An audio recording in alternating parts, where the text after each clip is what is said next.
Hello, I'm Cora Graves. And I'm David Waller, and this is Clayton County Schools Today. It's the happiest time of the year for any school system, graduation. We'll take you to this year's celebrations and show you the highlights. Before our students left for the summer, they completed one final act of kindness. Details of this year's Habitat build are coming up. And we'll take you out to the links for this year's golf tournament benefiting the Superintendent's Scholarship Fund. These stories and much more are just ahead on Clayton County Schools Today.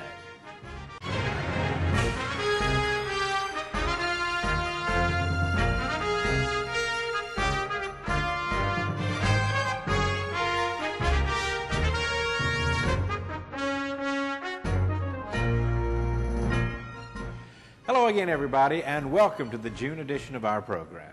Our top story is graduation, of course, so let's get right to it. Jonesboro High School kicked things off on the morning of Monday, May 21st.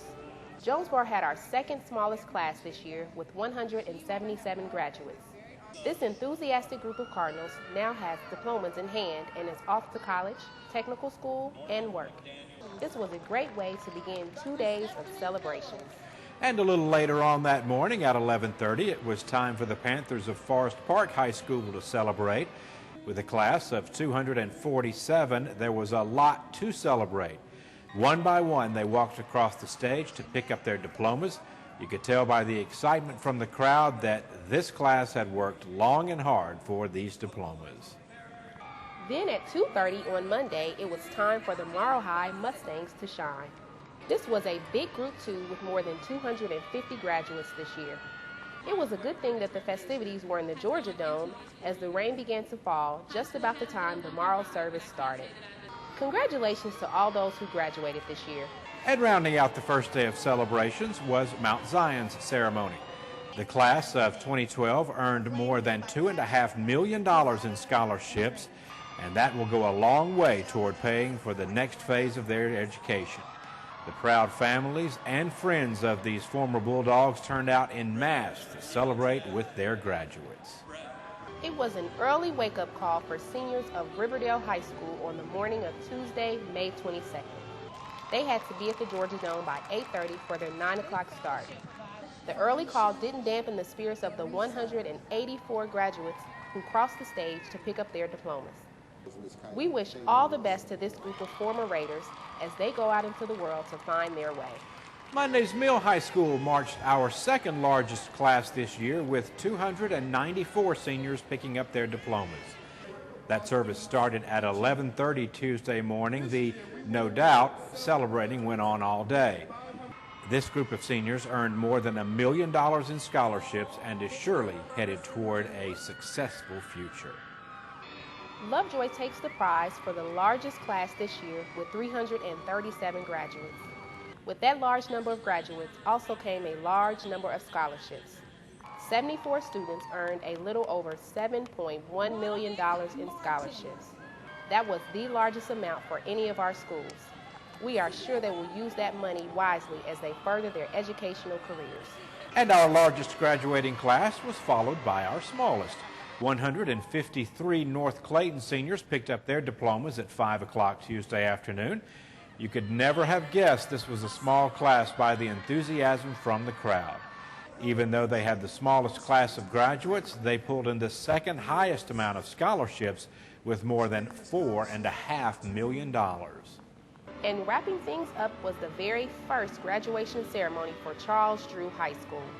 224 proud seniors opened this school 3 years ago, and now all their hard work has paid off and they have their diplomas in hand.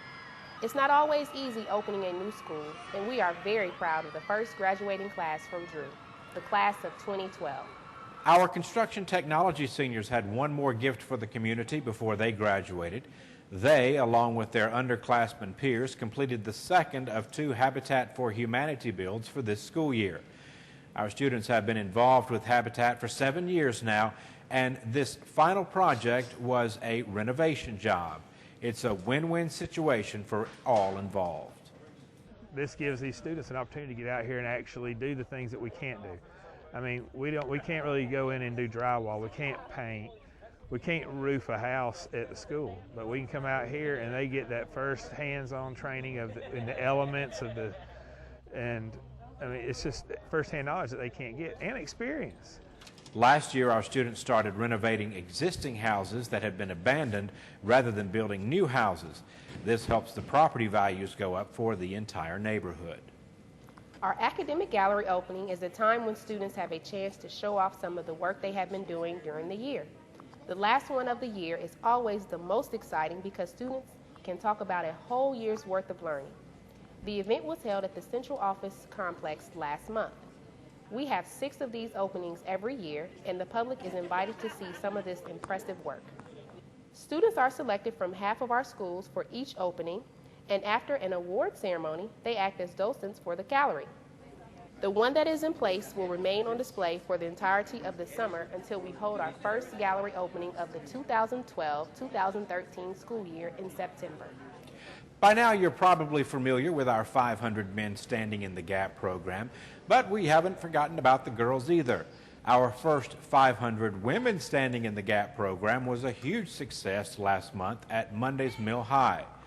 After a light breakfast and a chance to look over displays from various community organizations, these ladies listened to several speakers, including school officials and board members.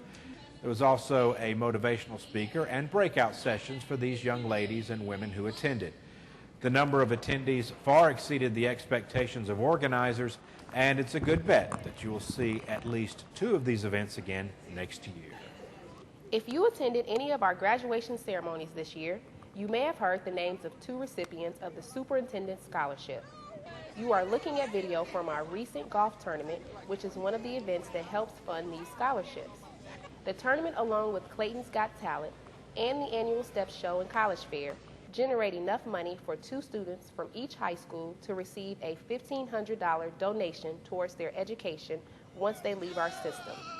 This tournament brings the school system and the community together for a fun day that ultimately benefits our students. We want to add our thanks to all those businesses and community members who teed up for our students again this year. Research has shown that students who have a career goal in mind tend to do better in school. That's why events like Kilpatrick Elementary's Career Awareness Day are so important. The students had a chance to rotate through many interesting displays ranging from medical occupations to graphic design and photography.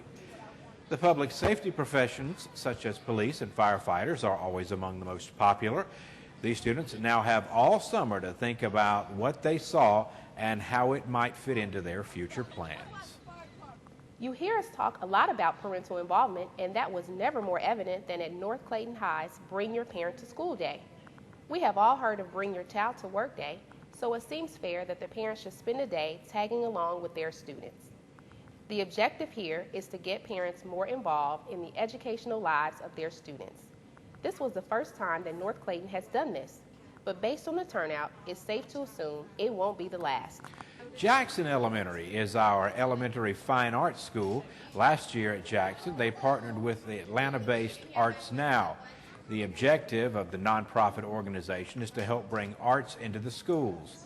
They achieved this by training teachers on how they can incorporate art into their lessons. This was the first year Jackson has worked with the group. The collaboration was such a success that they are already making plans for next school year. And while we are on the topic of art, the students at Drew High School had a chance to show off some of the work they did during the school year.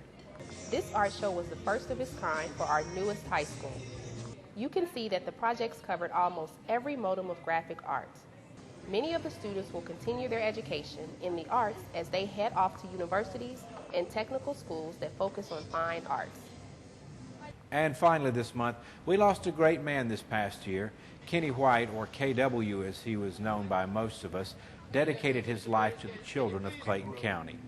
His was a familiar face at the maintenance complex for 3 decades, and he was the first person we called when we needed help with anything.